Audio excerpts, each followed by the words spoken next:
Hello everyone, in this video we will be solving paper 2 variant 1 May-June 2021 AS level physics, starting with question 1, define density. So this is a 1 mark question asking for the definition, which is mass over volume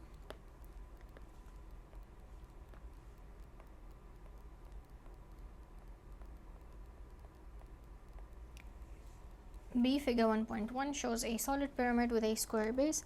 The mass of the pyramid is given by this formula over here, where density of the material is given by the symbol rho, h for height and x for the length of each side of the base. So base is of square shape with equal sides, and you're also given the measurements with their percentage uncertainty. Part 1, calculate the absolute uncertainty in the length s. Absolute uncertainty has a fixed quantity, unlike fractional and percentage uncertainty.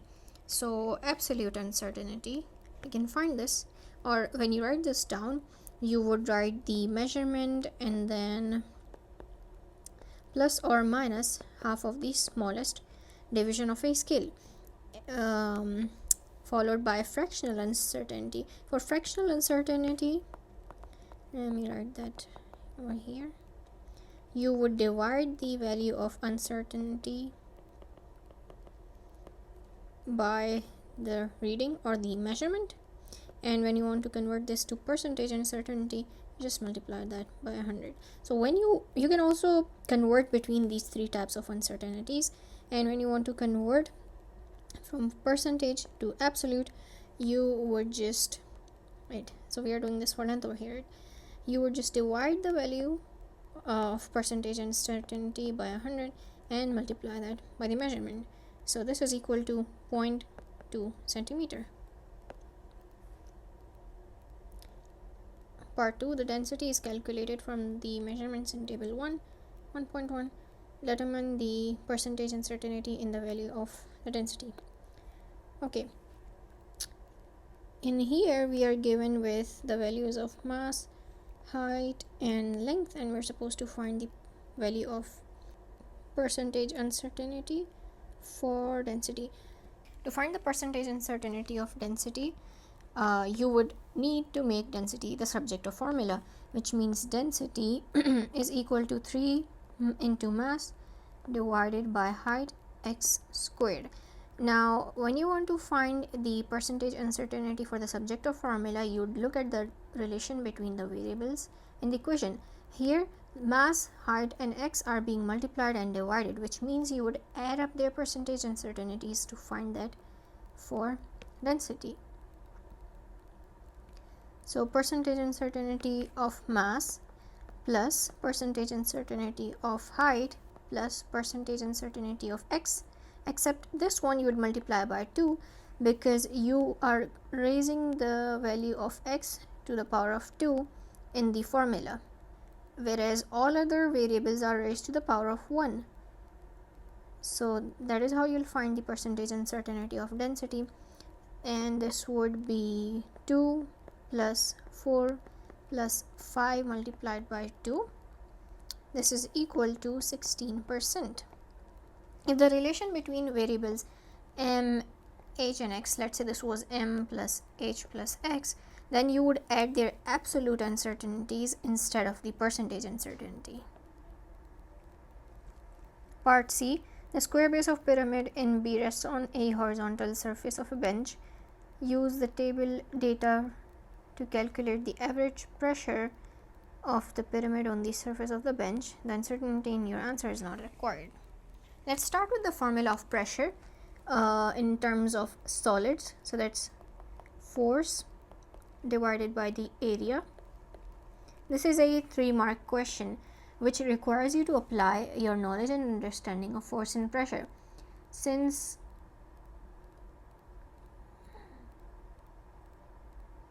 we are finding the pressure of pyramid on the surface of the bench, you need to find the pressure on the square base of the pyramid, since that's the surface which is in contact with the bench, which means you need to start with finding the area of the pyramid base, which is in square shaped. So area of a square is equal to length squared, and that is 0.04 meters. As you can see in centimeter here, remember to convert that, right? This is 4 centimeter, so that's 0.04 squared. This is your area. Now force. The second step in this answer is to identify the force which will result in this pressure. The pyramid exerts a force due to its own weight. You don't have anything inside of the pyramid, it's just the pyramid itself exerting force through the surface of its base on the bench. So the force here is due to the weight of pyramid, which means for force you'll plug in the value of pyramid weight, and that is equal to mass multiplied by grams. Mass is given in the question as 19.5 grams, which means this is 19.5 times 10 to the power of negative 3 kilograms, and to convert it to force you would multiply it by 9.81, and that means pressure is equal to this fraction, and this comes out to 120 pascals. Make sure you know the difference between the two formulae of pressure. Force upon area is the formula for solids, whereas density into gravity into change in height is for fluids. Question 2. A person uses a trolley to move suitcases at an airport. The total mass of the trolley and suitcases is 72 kg. The person rushes the trolley suitcase along a horizontal surface. Let me try to visualize this. Let's say you have the trolley here and the person is exerting a force to the right hand side at a speed of 1.4 meters per second and then releases the trolley. Okay, so initially the person was pushing the trolley and now he releases it, which moves in a straight line and comes to rest. Assume that a constant total resistive force of 18 Newton opposes the motion of the trolley and suitcases. Let's start with identifying what's happening here. You start with a constant speed, and when the trolley is released, it comes to rest. According to Newton's first law, the trolley would continue to move at constant speed unless a resultant force acts on it. And as the question tells you, the trolley slows down, which means it undergoes deceleration or negative acceleration. This implies it must be experiencing a resultant force in the opposite direction to its motion, right? And in this case, this is the 18 Newton resistive force, which acts as the resultant force when the trolley is released, and there is no force pushing the trolley forward. There is only one force acting in opposite direction. So this will be the resultant force when the trolley is released. Part 1. Calculate the power required to overcome the total resistive force on the trolley and suitcases when they move with a constant speed of 1.4 meters per second. Okay, so this question is asking you about the power required to move the trolley during the first phase, where the person is pushing the trolley at a constant speed. You have the trolley. We know that because it remains on the same surface, there is always going to be the 18 Newton resistive force. Initially, the trolley travels with constant speed. What that means is there must be no resultant force when the person is pushing it with his own force. And when there is no resultant force, it means the forces are balanced. So the driving force, which acts forward, must be equal to the resistive force, which means that when the person is pushing the trolley, he must be applying a force of 18 Newton. So these are vector quantities, they have direction, they have opposite signs, they cancel out, and this results in a constant velocity or constant speed of 1.4 meter per second, right? This is the driving force, and using this force you would find the power required to overcome the resistive force. Overcoming the resistive force essentially means that the resistive force is cancelled out or neutralized so that it doesn't cause deceleration. Power has a formula: force multiplied by speed. You would multiply 18 by 1.4. This 18 Newton force here is the driving force and not the resistive force, and this is 25 watts. Part 2. Calculate the time taken for the trolley to come to rest after it's released. Now they are asking you the time during the second part when the trolley is released. Here you need to realize that the trolley undergoes motion with constant acceleration due to the resistive force when it is released. So you start at a velocity of 1.4 meter per second, that's your initial velocity, and when it comes to rest, the final velocity is 0. The resultant force, which is the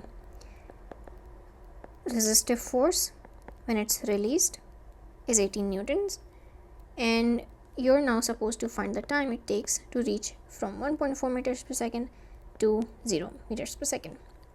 Now that we know that the trolley undergoes constant accelerations, that means you can use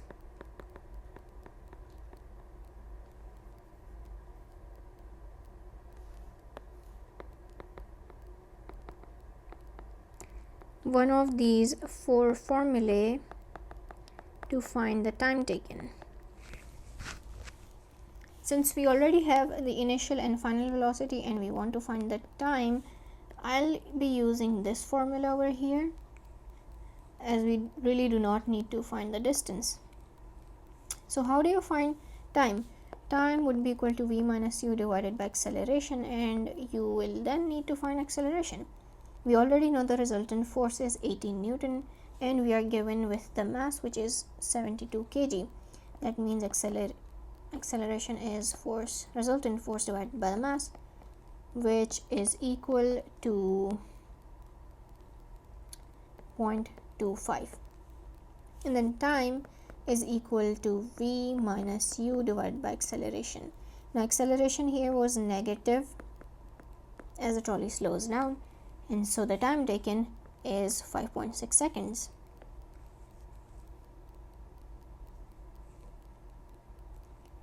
B. At another place in the airport, the trolley and suitcases are on a slope as shown in figure 2.1. The person releases the trolley from rest at point X. The trolley moves down the slope in a straight line towards Y. The distance along the slope between points X and Y is 9.5 meters. The component F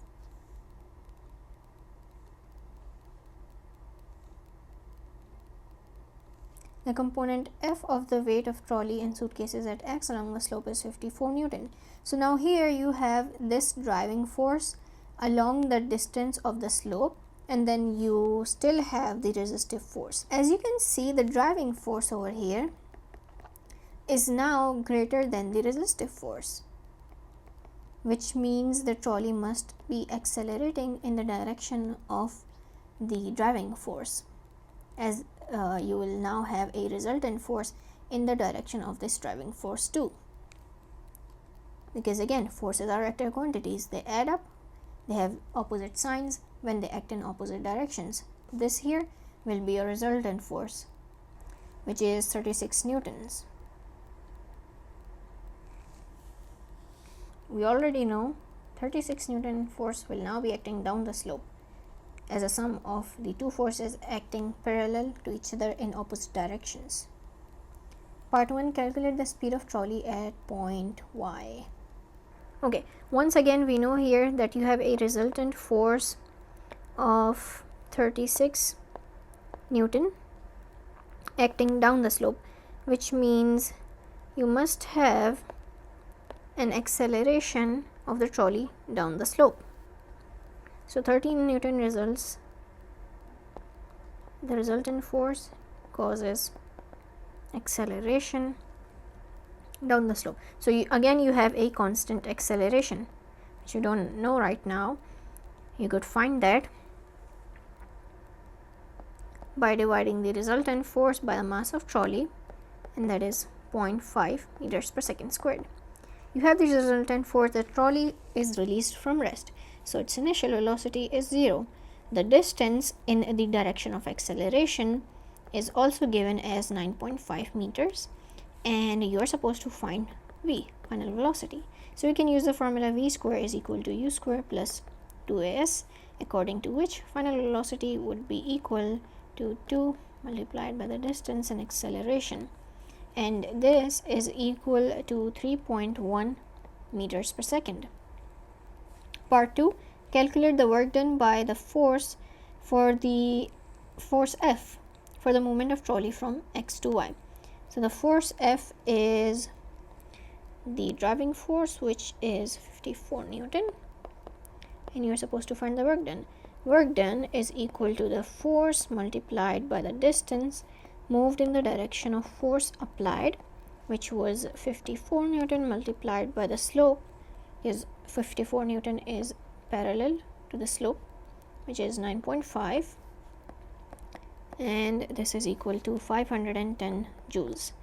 This is the work done by force F in moving the trolley from X to Y. Work done is equal to energy transferred, and whenever you come across questions involving work done and energy transferred, just remember the rule of conservation of energy. Energy cannot be created or destroyed. However, it can be transferred from one form to another. So you start at the height of the slope. Here the trolley will have gravitational potential energy, and when it's released and reaches the absolute bottom, it will have kinetic energy. But not all of the gravitational potential energy will be converted to kinetic energy, because you have 18 Newton force acting in resistance. Some of the gravitational potential energy will also be used to do work against 18 Newton force or overcome the 18 Newton force. So both kinetic energy and energy transferred to overcome resistive force will gain some fraction of the initial gravitational potential energy. Right, that's the energy transfer which occurs here. The trolley is released at point X at time 0 on figure 2.2. Sketch a graph to show the variation with time of the work done by force F for movement of the trolley from X to Y. You go from X, the top of the slope, to Y, the bottom. The numerical values of work done and time are not required. Right, let me start by looking at the formula of work done. It is equal to the driving force multiplied by distance traveled. The driving force, 55 Newton, remains constant. That means any changes in work done must be proportional to the distance covered, since as the time increases, the distance covered by the trolley increases. Now remember that the trolley has a resultant force of 36 Newton acting on it, which results in a constant acceleration of 0.5 meters per second. What this acceleration means is that as the time passes, the speed increases. So time increases, the velocity or the speed increases, and because of this, during each time interval, the trolley will travel a greater distance or an increasing distance. So let me show you an example here. Let's say at time 0, work done is 0, and during the first second, the trolley travels a distance of 2 meters. During the second,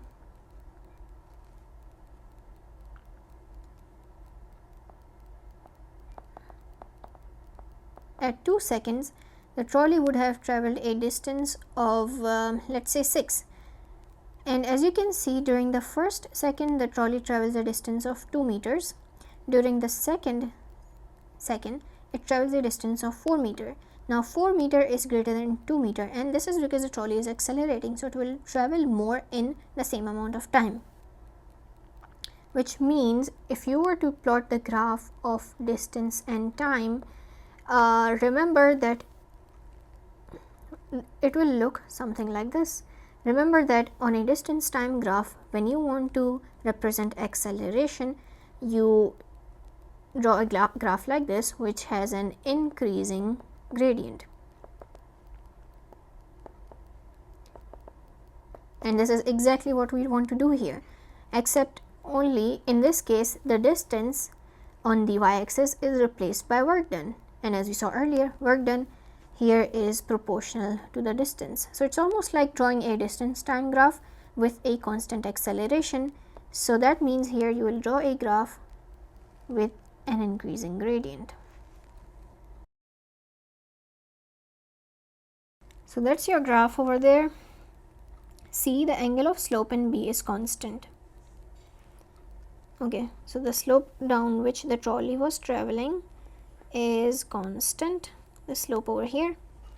The frictional forces acting on the wheels of the moving trolley are also constant. Explain why in practice it's incorrect to assume that the total resistive forces opposing the motion of trolley and suitcases is constant as it moves from x to y. Well, that's because resistive forces always increase with the speed of the moving object. Since the trolley is accelerating, the resistive forces must be accelerating, and that's why this assumption is incorrect. That's something you learn with the concept of resistive forces. It depends on the speed as well as the size of the moving object, size or surface area.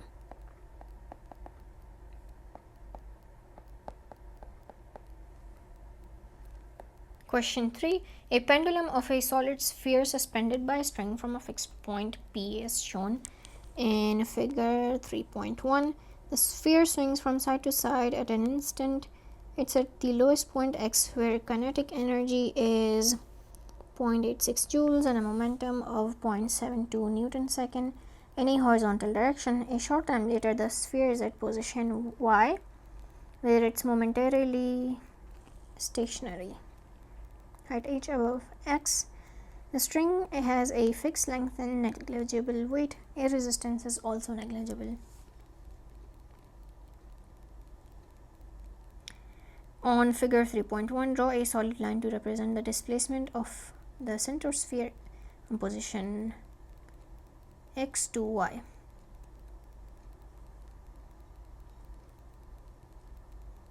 Displacement is the shortest distance traveled between 2 points. That means between x and y, you will need to draw a straight line connecting the 2 points to represent the displacement. And that is it. B. Show that the mass of the sphere is 0.3 kg. Okay, this is a 3-mark answer. It is not meant to be easy. Let me start by stating the relationship between momentum and kinetic energy. Momentum is equal to the square root of 2 multiplied by mass multiplied by the kinetic energy.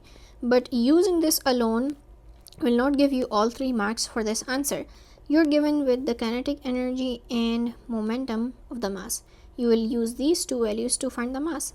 And to gain all of the marks, you will need to write down the formula as well. Kinetic energy is equal to half into mv squared, whereas momentum is equal to mass multiplied by velocity. So if you want to find the mass, now you can use this relation. That means mass is equal to momentum squared divided by 2 multiplied by the kinetic energy, which is 0.72 newton divided by 2 times 0.86.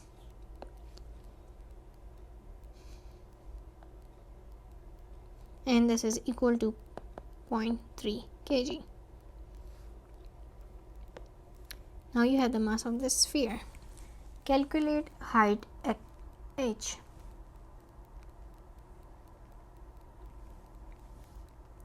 Once again here, you will, since you see kinetic energy at x and you see that at y it becomes momentarily stationary, that means all of the kinetic energy must be converted to the gravitational potential energy, since the air resistance here is equal to 0 or negligible. This is a hint telling you that all of the kinetic energy is converted to gravitational potential energy. So you can find the kinetic energy lost is equal to gravitational potential energy gained, which was, and gravitational potential energy has a formula: mass into gravity into change in height, which means the gain in height is equal to 0.86 divided by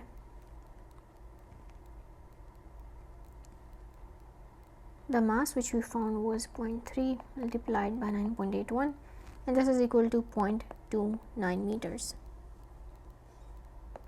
The distance between point P and the center of sphere is 0.93. Okay, let me just draw the pendulum here. You have P, X,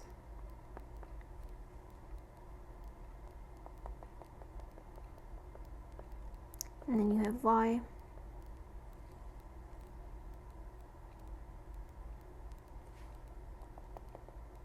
and then you have theta, the angle.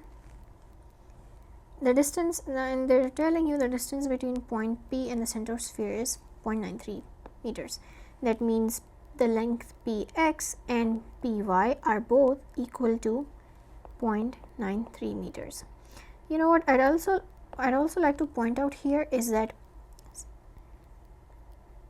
when you see this shape of a pendulum, this is a sector of a circle which has an angle of theta. These here are the radii, so they are going to be equal in length, and this is like the arc length S, which is equal to r theta. Where the sphere is at y, the string is at an angle of theta to the vertical. Show that angle theta is 47 degrees. Now you're only given with the length of px and py. You would imagine, how can you find the angle theta using this value alone? You can't, which means there must be something given in the question, or there must be a previous answer which you can use to find this answer. Now we know we just found the height, right? The value of h between x and the sphere.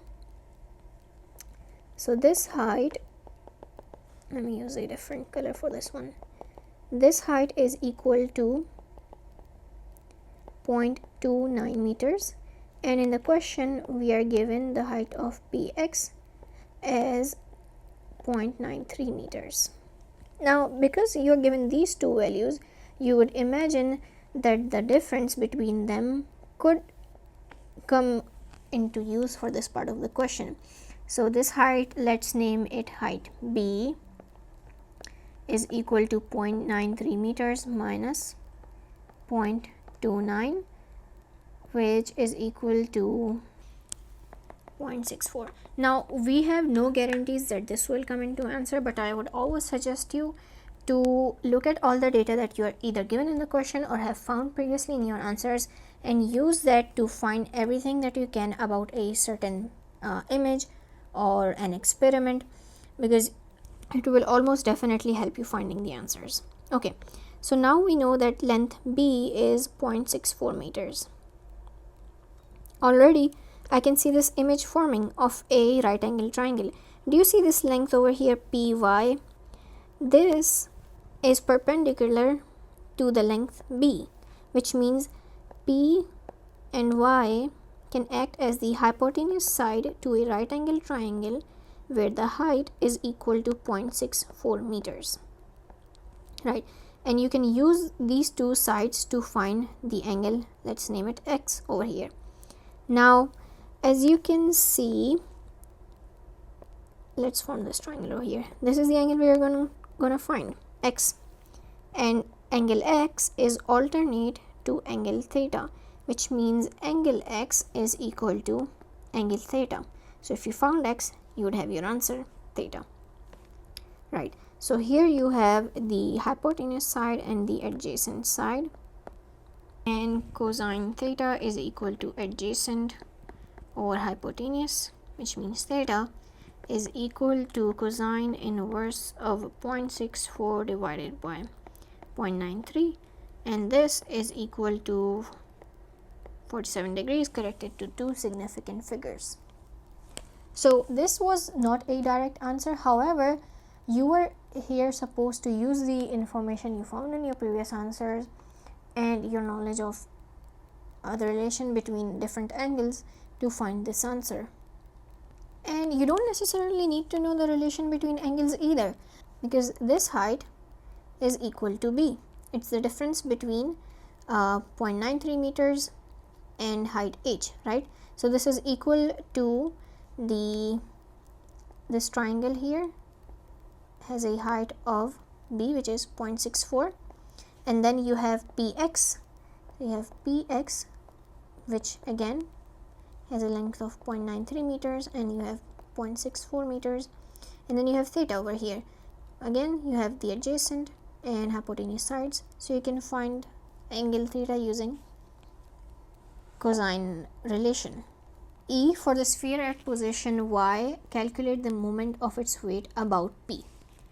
Moment is equal to force multiplied by the perpendicular distance from pivot. Let me once again draw the situation here. Let's start with looking at our values. Force here, because we are supposed to find moment of its weight, that means force here would be the weight of y, which is equal to mass multiplied by 9.81. And the challenge here is finding perpendicular distance from the pivot. You are supposed to find, the force x in the vertical direction. You have 0.3 into 9.81 Newton as the force. You know that this distance py is equal to 0.93 meters, but this distance is not perpendicular to the force, as you can see over here. You need to find the distance from the point at which force is acting, and that is also perpendicular to this force. Now this distance over here is the distance that you are looking for. Let's name it distance t. It goes from the point of pivot, which is p, to the point at which force is acting, y, and it is also perpendicular to the weight. This is the distance that you want to find over here. How will you find this distance? Well, we already know the difference in height of x and y, which is h was 0.29 meters, which means this height over here is 0.64 meters.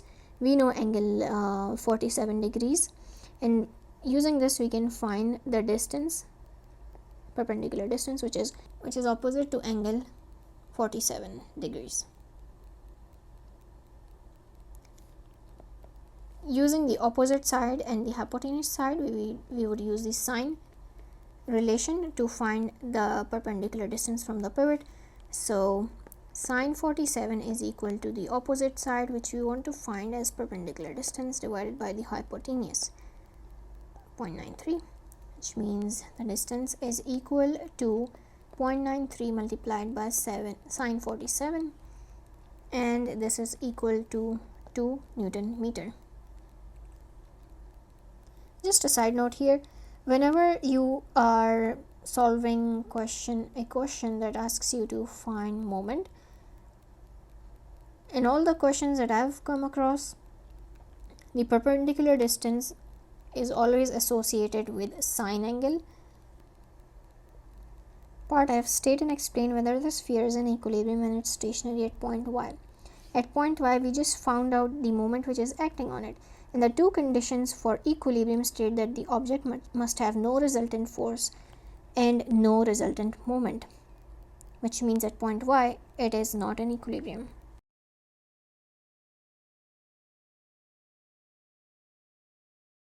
Question 4a, for a progressive wave, state what's meant by wavelength.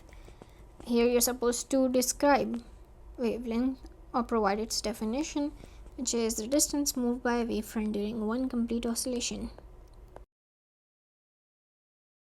B, a light wave from a laser has a wavelength of 460 nanometer, and light waves have speed of 3 times 10 to the power of 8, something for you to memorize.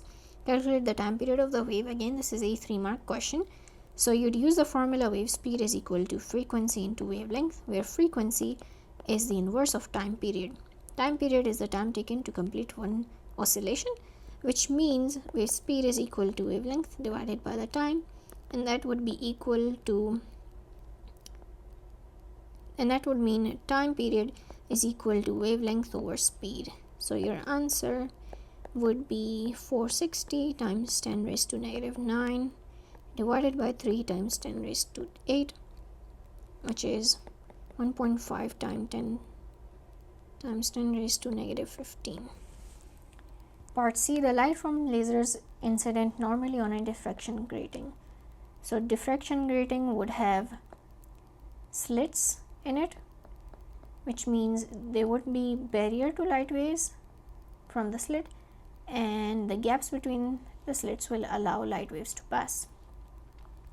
Describe the diffraction of light at the grating. You have 2 marks over here, one for describing diffraction and the other one for describing diffraction particular to a diffraction grating. Diffraction is a bending of waves around an obstacle, which in this case is the grating slits. So your answer here would state that a diffraction grating, light waves spread around the grating or the grating slits,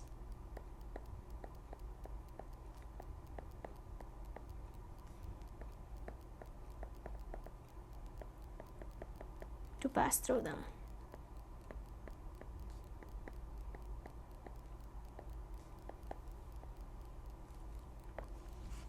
D, a diffraction grating is used in different wavelengths of visible light.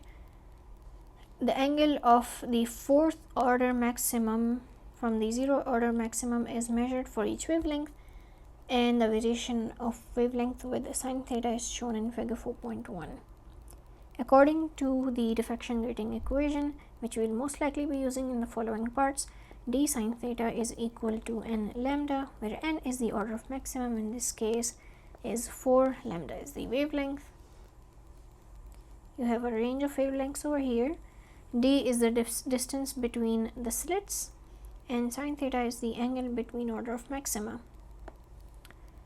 Part 1, the gradient of graph is g. Okay, the gradient is equal to the change in y coordinates divided by change in x coordinates. Y here is the sine theta and x is the wavelength, which means this is equal to g. Determine an expression in terms of g for the distance d between the centers of 2 adjacent slits. Right, so as I mentioned here, we'll be using the diffraction grating equation. Now sine theta over lambda, which is g, according to this equation will be equal to the order of maxima divided by the distance between adjacent slits in the grating, which means in place of sine theta over lambda, you could say capital G is equal to n over d, which means d is equal to the order of maxima divided by the gradient of this graph. And now you're supposed to determine an expression in terms of g for the distance of 2 adjacent slits in the diffraction grating. Since we know n here is equal to 4, that means d is equal to 4 divided by the gradient. On figure 4.1, sketch a graph to show the results that would be obtained for a second order maxima. In most of these questions, when you are asked to sketch a graph after changing the order of maxima, you will show how the gradient changes. So the gradient in here is equal to sine theta over lambda, which we already saw is equal to n over d. Or in other words, g is proportional to n because d remains constant. D is the distance between slits. You can't change that. However, you can look at different order of maxima, which means as the order of maxima changes, the gradient will change. Now the order of maxima in this case changes from 4th to the second one, which means it is being reduced by half. 4 is being divided by 2. Therefore, the gradient, which is proportional to the order of maxima, must also reduce by half with this change in order of maxima.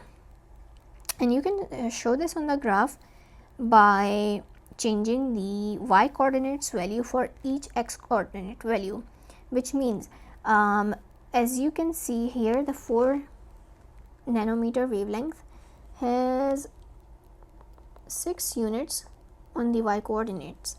Now when the gradient reduces by half, the value of y coordinate for each x coordinate will decrease by half. So for the new For the new graph for the second order maxima, the value of y at 400 nanometers would be 3 units instead of 6 units. And similarly, 700 nanometers, the y axis has 10 units, which means by reducing the gradient, this would become half of 10, which is 5 units. And then you would connect these two coordinates.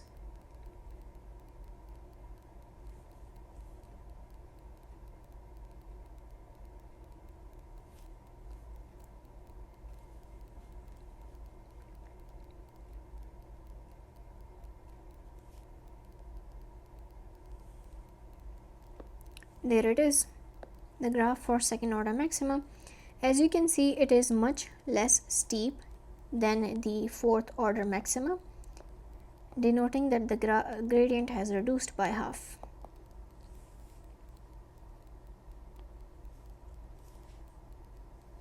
Question 5a, state Kirchhoff's second law. According to Kirchhoff's second law, the sum of EMFs in a closed circuit is equal to the sum of the potential differences, and this is a result of energy conservation.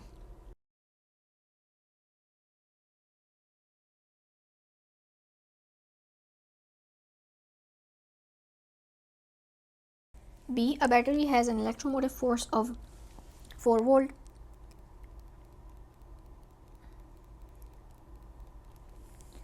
Okay, let me explain the Kirchhoff's second law first. What that means is, let's say you have two types of circuits. In here, you have two components connected in series, and the EMF or the power source is equal to the potential difference, to the sum of the potential difference across both of them. Whereas if you had these components connected in parallel, the potential difference across each loop would be equal to the EMF source. So E is equal to V1, which is equal to V2. And if you combine those two scenarios, let's say you had E acting as a power source, you had two branches, both of which have additional two components in series to each other. So now the power source would be equal to the potential difference in each loop, which is equal to the sum of potential differences of all of the components that are connected in series. So you have the first loop in this case, which has components V1 and V2, and then you have the second loop, which has components V3 and V4. Anyhow, part B shows you electromotive force and internal resistance of a circuit where the battery is connected to a uniform resistance wire XY and a fixed resistor of resistance R is shown in figure 5.1. XY has a resistance of 0.9 ohms, and the potential difference across XY is 1.8 volt. Okay, so 1.8 volts from the 4 volt total EMF is being provided to 1.8 is being provided to the wire XY. Calculate the current in wire XY. This is a 1 mark straightforward answer. According to Ohm's law, V is equal to IR. That means current is equal to the potential difference across XY 1.8 divided by the resistance, and this is equal to 2 amperes. Now in a series circuit, you need to know that the current through all of the components is same, which means if there is a current of 2 amperes running through wire XY, this must be the current through R, and this must be the current through the battery. Now that we have a circuit where you can see the value of internal resistance, I would also state EMF of a power source is equal to the terminal potential difference plus the lost volts. Okay, what is the terminal potential difference? Whenever you have internal resistance in a circuit, some of the power from the total power source, which is 4 volt over here, will be used to overcome the internal resistance, and because this energy or voltage is not provided to the circuit, it will be subtracted from the total power source, which is why it is called the lost volts. And then you have the terminal potential difference. This is the actual voltage which is available to the circuit, where capital R is sum of the resistance of all the components in the circuit. In this case, capital R would be equal to R of the unknown resistance and also the resistance of wire XY, which is 0.9 ohms, and the small r here is the internal resistance, which is 0.3 ohms, 0.35 ohms. Let's move on to the next question, which asks you to find the number of free electrons that pass a point in the battery in a time of 45 seconds. We just found the current, and now they're asking you to find the number of free electrons. You have the current as well as the time, which means you can find the charge carried through the battery in this time period. Q is equal to IT, which means the total charge flowing through the battery is equal to 90 coulombs. Now this is not equal to the number of electrons. This is where you will need to know that each electron carries a charge of 1.6 times 10 raised to negative 19 coulombs, which means you can use the charge flowing through the battery to find the number of electrons carrying them, and that will be equal to 90 divided by the charge on a single electron, which is equal to 5.6 times 10 raised to 20 electrons. Part 3 asks you to calculate the resistance R. What do you know about R? We know that it has a current of 2 amperes flowing through it, and if you want to find the resistance, well, we could use Ohm's law, V is equal to IR, but you would also need to know the voltage across it. One way to do this is to look at the entire circuit and use the Ohm's law for the entire circuit, where V is equal to IR. V would be equal to the EMF or the power source, which is 4, and the current through all the components in the circuit, be it the battery or resistor R or the wire XY, would be equal to 2 amperes, as I stated earlier. Now R here would be equal, when you look at the entire circuit and you want to find the combined resistance, because all of the components are connected in series, that means you would combine the resistance of the internal resistance as well as the resistance of the wire, which is 0.9 ohms, and the resistance R, which we are supposed to find out. So you'd multiply 2 with the sum of 0.35 and 0.9, which is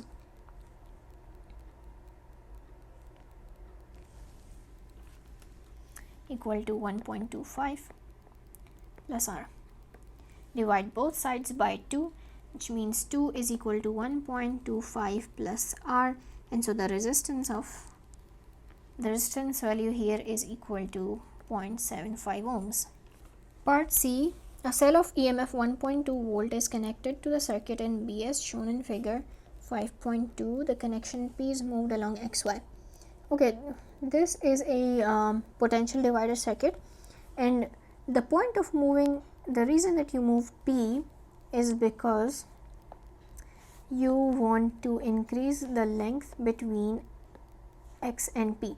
When you move P closer to X, the length will obviously decrease, and when you move it towards Y, let's say the point P was connected over here, the length is obviously longer. And we learned that resistance is equal to resistivity multiplied by the length of a wire divided by its cross-sectional area, which means resistance is directly proportional to the length.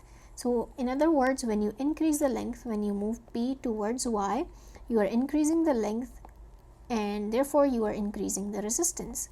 So the entire point of changing the position of P is to increase the resistance, which will in turn increase the voltage or the potential difference between points X and P.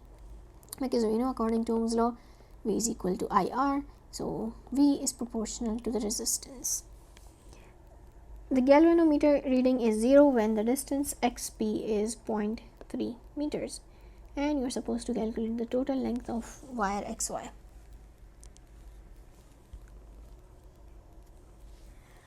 Let me explain more of how the potential divider circuit functions.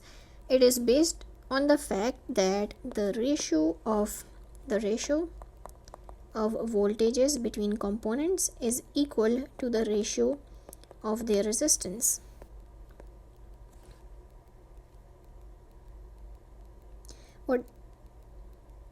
Because again, voltage is proportional to resistance, so the greater the voltage across a component, the greater the resistance of a component, the greater potential difference that you will see across this component. So let's look at why the galvanometer reading here would be 0. A galvanometer reads 0 when the potential difference across it and the current through it is 0.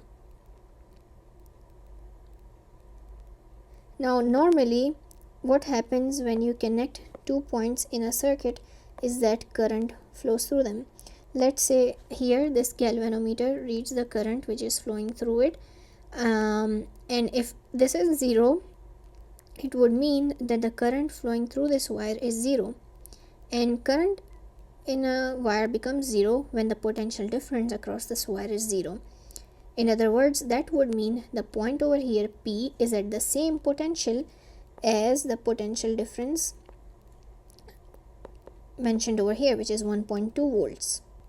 Let me go over this again.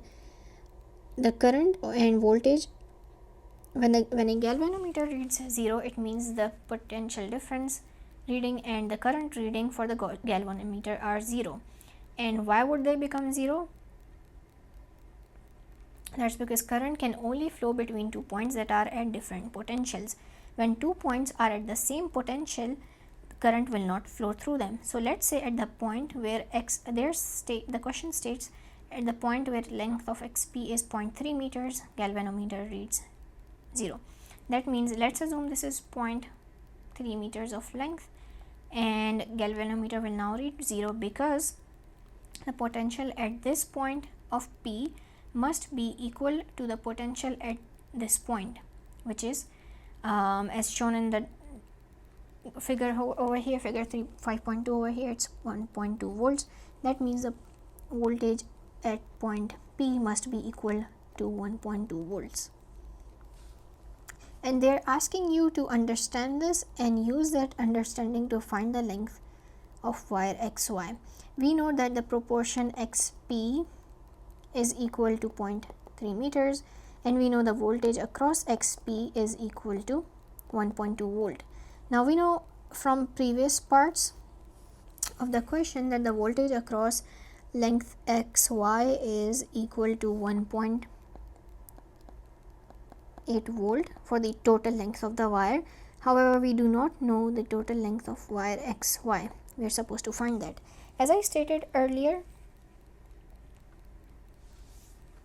the ratio of V is proportional to the ratio of R, and because R is proportional to L, we can also say that the ratio of voltage is proportional or equal to the ratio of length.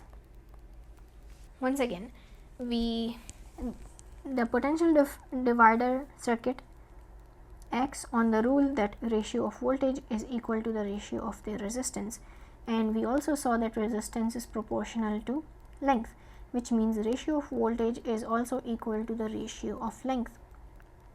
What that means is you can state that in terms of E1 over E2 is equal to L1 over L2.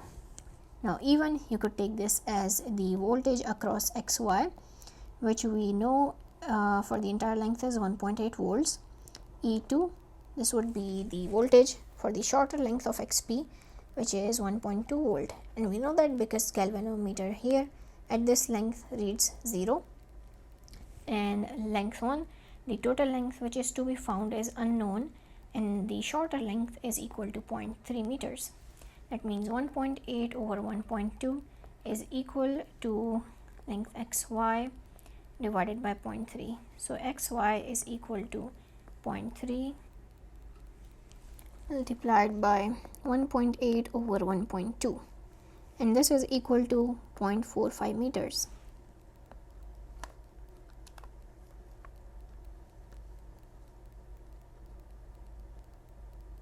Part 2. The fixed resistor is replaced by a different fixed resistor of a greater value. State and explain the change, if any, that must be made to the position of P on wire XY. So the galvanometer again reads 0. When the reading of R increases, or when the value of R increases, a greater proportion of the voltage from the total 4 volt will now be supplied to R. This means the voltage which is available to length to the wire XY will decrease. It will now be less than 1.8 volt. We know that initially the potential difference across XY was 1.8 volt, but now the resistance of R increases, which means the voltage across R will increase, so that there will be less voltage available to wire XY. It will now be less than 1.8 volt. And this will mean the potential difference across XP will also decrease. Let's say initially we know that at 0.3 meters we had 1.2 volts. Now at 0.3 meters this voltage will decrease because the total voltage decreases for the wire. That means the new voltage for XP at 0.3 meters will be less than 1.2 volts. For the galvanometer to read 0 again, you must move the slider P, the point of the slider P, such that the resistance of XP will increase, and we know that voltage is proportional to resistance, so increasing the resistance will increase the voltage from a smaller value, so that it will once again be able to reach the 1.2 volt when the galvanometer can again read 0.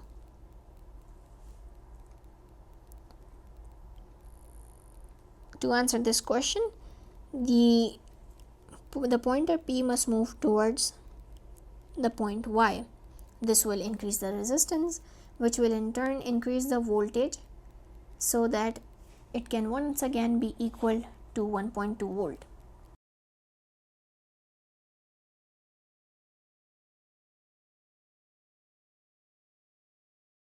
PD here means potential difference.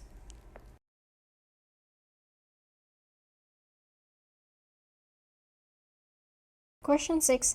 A proton in a nucleus decays to form a neutron in a beta particle. Alright, let's look at beta plus decay.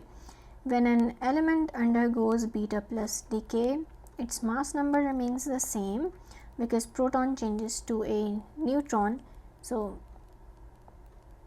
there is really no change in the total number of particles in the nucleus.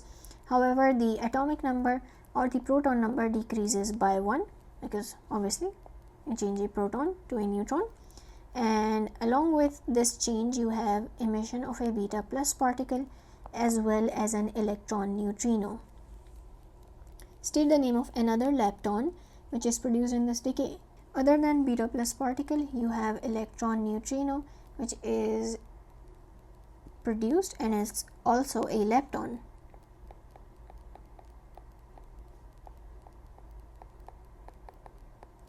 Part 2. State the name of the interaction force that gives rise to this decay. The force here would be weak nuclear force. That's because this decay involves electron neutrino, which is a lepton, and leptons interact with weak interaction only, whereas quarks interact with strong forces.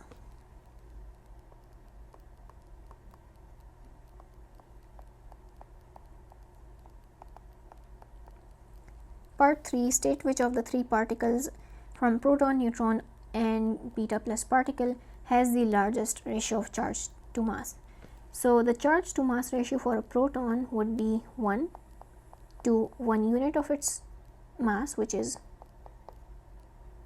1. Neutron has no charge, which means this would be 0 here. For beta plus particle, the charge is 1 unit, whereas it has a very small or negligible mass, which means the ratio here would be infinity. Therefore, your answer here would be the beta plus particle. Use the quark model to show that the charge on a proton is a positive charge, where E is the elementary charge. So a proton is made up of 2 up and 1 down quarks. Each up quark has a charge of plus 2/3 of an elementary charge, and each down quark has a charge of negative third of an elementary charge. So the total charge on a proton must be equal to 2 multiplied by the charge of an up quark plus the charge of a down quark, and this is equal to plus 1 for an elementary charge. Part 5. The quark composition of proton is changed during the decay. So during the decay, the proton changes to a neutron, and you are supposed to describe the change to the quark composition. Proton is made up of 2 ups and 1 down quark, whereas a neutron is made up of 1 up and 2 down quarks. So 1 up quark here changes to 1 down quark, and everything else remains the same.